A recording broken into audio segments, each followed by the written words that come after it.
Hello guys, आपका स्वागत है हमारे चैनल में। आज हम लॉन्ग क्वेश्चन करने वाले हैं जो 5 नंबर में पूछे जाते हैं और इम्पॉर्टेंट है। आवर्तबीजी पौधों में चित्र की सहायता से द्विबीजपत्री भ्रूण के विकास का वर्णन कीजिए। ये क्वेश्चन 2012, 13, 22 में पूछा गया है। चलिए मास्टरमाइंड में भी करते हैं। आवर्तबीजी पौधों में चित्र की सहायता से द्विबीजपत्री भ्रूण के विकास का वर्णन कीजिए। मास्टरमाइंड में भी देख लीजिए क्वेश्चन कितनी बार आया है। तो चलिए करते हैं इस क्वेश्चन को। पुष्प में जो युग्मनज का निर्माण होता है वह द्विगुणित संरचना होती है और उसमें समसूत्री विभाजन के पश्चात 2 कोशिकाओं का निर्माण होता है। ऊपर की जो कोशिकाएं होती हैं उसे हम अधात्री कोशिका कहते हैं। डायग्राम से भी आपको समझा देती हूँ। ये कोशिका, इसमें समसूत्री विभाजन होता है। समसूत्री विभाजन से 2 कोशिकाओं का निर्माण होता है। ऊपर वाली कोशिकाओं को अधात्री कोशिका, नीचे वाली कोशिकाओं को अग्रस्त कोशिका कहते हैं।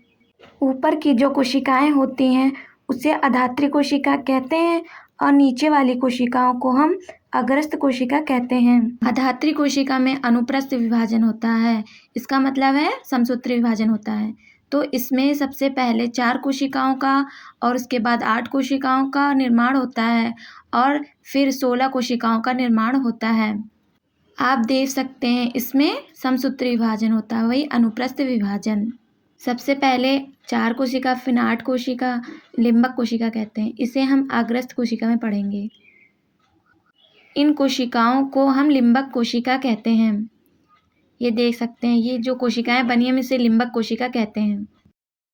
अग्रस्त में विभाजन से गोलाकार कोशिका का निर्माण करती है और ये गोलाकार संरचना हृदय के आकार परिवर्तित हो जाती है। यदि अग्रस्त में 2 बीजपत्र देखने को मिलता है तो उसे द्विबीजपत्र कहते हैं। इस बीज को गैर एल्ब्यूमिनस बीज कहते हैं।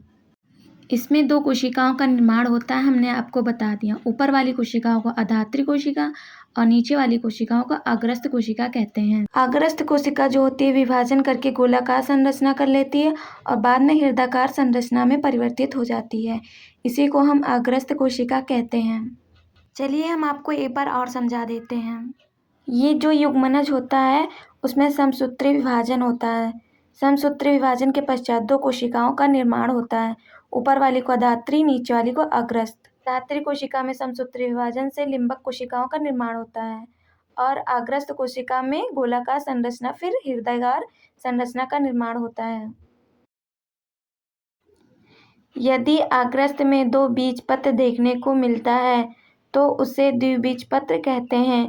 इस बीज को गैर एल्ब्यूमिनस बीज भी कहते हैं। जैसे चना, मूंगफली। आप चना को तोड़ के देखेंगे तो उसमें 2 बीजपत्र देखने को मिलता है और मूंगफली में भी 2 फल्ले पाए जाते हैं। अगर आपको ये वीडियो पसंद आई हो तो अपने फ्रेंडों के साथ शेयर करें, कमेंट करें एंड लाइक करें। Thanks for watching. दूसरी वीडियो में आपका स्वागत होगा। तो मिलते हैं दूसरी वीडियो में।